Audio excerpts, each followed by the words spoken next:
Hi, my fantastic friends. So, this is the first video for the Grab and Go classes. Grab and Go is a program you can register for through the Dubuque Museum of Art website. It allows kids to learn about a topic through video, then parents can actually go to the museum and pick up a bag of supplies for a related project to do at home. So, let's get started. Today, we'll be talking about masks. We thought masks would be a great topic because it's almost Halloween, and most of us have been wearing masks literally all summer long. So the first thing we should ask is, what is a mask? A mask is something someone wears over their face or a small part of their face, and it has a lot of different uses. So at this point, I want you guys to pause the video and try and think of all the different kinds of masks that you know of. It can be a really long list, right? Sometimes masks transform people into something completely different or something else, like Halloween masks or masks for TV and movies. Sometimes masks protect people, like hockey masks or football helmets. And sometimes a mask can show what someone is interested in or hide who a person really is, like a superhero. So masks are really important, but we don't really know when people started actually making them. There's a really good chance that the first masks were actually just a form of makeup, or made out of things that fall apart after time, like twigs and leaves, things that would help hide a person's face during hunting or battles. Now, the first ones we do actually know of were from a place called the Judean Desert in the Middle East. These things were around 9,000 years old and were actually carved from stone. They were about the size of a human face and had holes for the mouth, holes for the eyes, and holes around the edge so that it could be tied and worn. These masks might look super simple, but they're really important for human development. These objects were made when people began to form communities. This is a time when humans began to farm and build versus wander around and hunt and gather. The more people you have in one place, the more group activities happen, activities like festivals or rituals. Now, we'll never have a clear idea of what the masks actually meant, but we do know that they are proof that humans started to gather in larger communities. The fact that they were made out of something as solid as stone shows us that the artists who made them wanted them to stick around for a long, long time. Unfortunately, nowadays, we only have 15 or 16 left of these masks. Masks are everywhere, and every culture in every part of the world has some type of mask. The masks I talk about in this video are just the tip of the iceberg. These are only a few of the crazy cool masks that are actually out there. Throughout history, there have been a lot of masks that deal with death. And as creepy as that might be to think about, a lot of these face coverings are actually really, really beautiful objects. For example, take the ancient Egyptians. These guys made funeral masks to hide the faces of the dead and prepare them for travel into the afterlife. Some of the more fancy ones were made of gold or beads. King Tut's was actually made of 22 pounds of solid gold. Later on, in ancient Rome, wealthy people started to show off kind of a family tree of sorts by making death masks of their ancestors. When a loved one or a relative passed away, a cast would be made of the dead person's face. Early masks were made using expensive beeswax, but some used plaster or were even carved in stone. These death masks would be worn by actors or family members at funerals and then kept in a very special place for the rest of the time. The whole purpose was to preserve the memory of past family members and press the importance of home and ancestry. So now I want you guys to take a moment and think about how humbling it would be to see a long line of people that lived before you.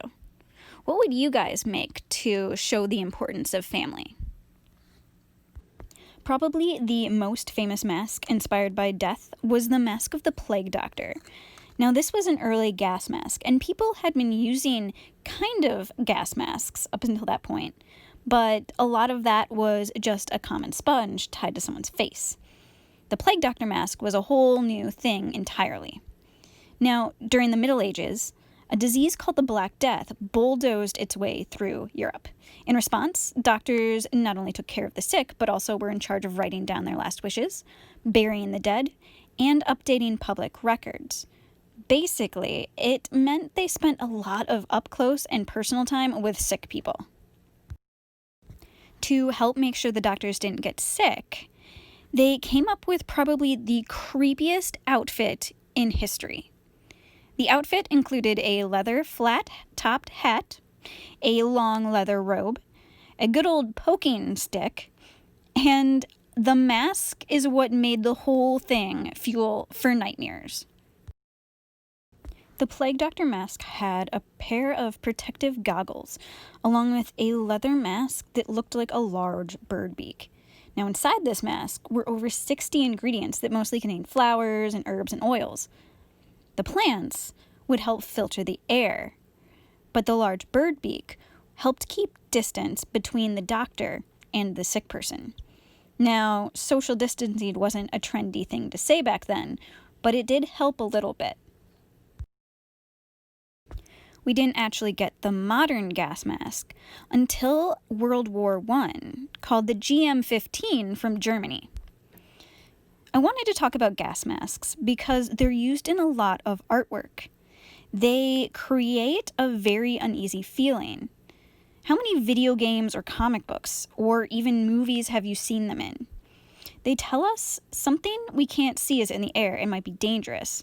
And artists are really good at using that to show a sense of dread.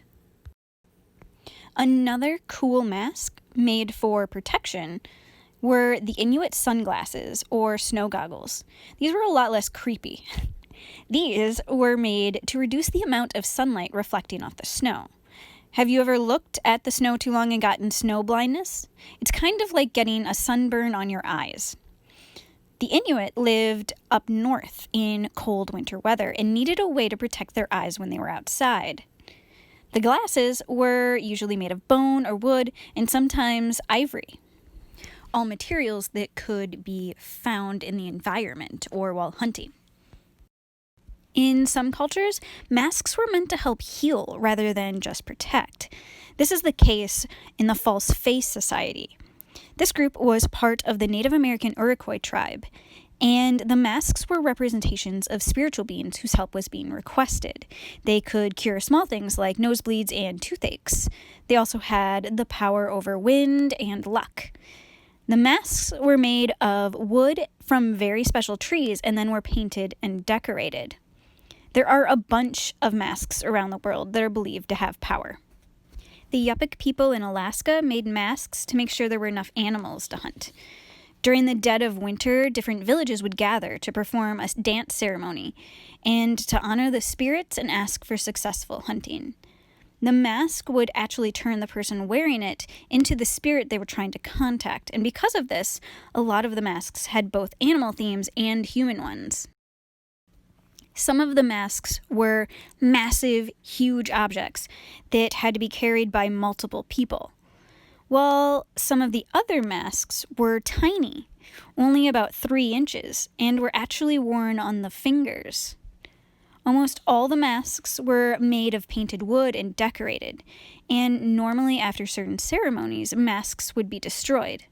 This meant only the most important masks were reused or saved for the next ceremony. The Yupik people would ask for good hunting to survive. So I want you guys to take a moment and think about if you and all your neighbors got together, what kind of masks would you make? What is something that all of you would want to ask for? A lot of the masks that we have talked about have been kind of serious. But not all masks from around the world are for survival or protection. This is a Lucha Libre mask. These masks belong to the Mexican freestyle wrestlers. During the 1930s, Mexican wrestlers began to wear them to increase the drama and mystery in the match. These guys were treated like movie stars or real-life superheroes. Many went up against monsters like vampires or mummies. And just like superheroes, most put a huge amount of work into keeping their identity a secret. One of the most well-known was El Santo, who was buried in his mask after his death. Sometimes a mask and the name that went with it would be handed down to younger family members. It would also be handed to siblings or cousins, and it would ensure that the legacy of the mask would live on. The masks themselves are super colorful and bold, just like the sport itself. And I think that's something that's really cool. All of these masks represent what their use is. And I think when you're thinking about that, think about how you interpret the world around you, what you want to do, and what you want to say. Like I said before, the masks I talked about in this video are just the tip of the iceberg. There are tons and tons and tons of different masks from tons and tons and tons of different cultures. And if you guys thought any of these were cool, you should try doing some more research. So that's it for the video portion of this grab and go. But don't forget to stop by the art museum and pick up the supplies and accompanying crafts we worked on. We'll hold them through the end of October, but remember to check out our other online virtual stuff. As always, thank you guys for watching. If you do make anything, remember to post it on our Facebook. We would love to see what you guys make. All right, I'm going to head out. Have a good night, guys.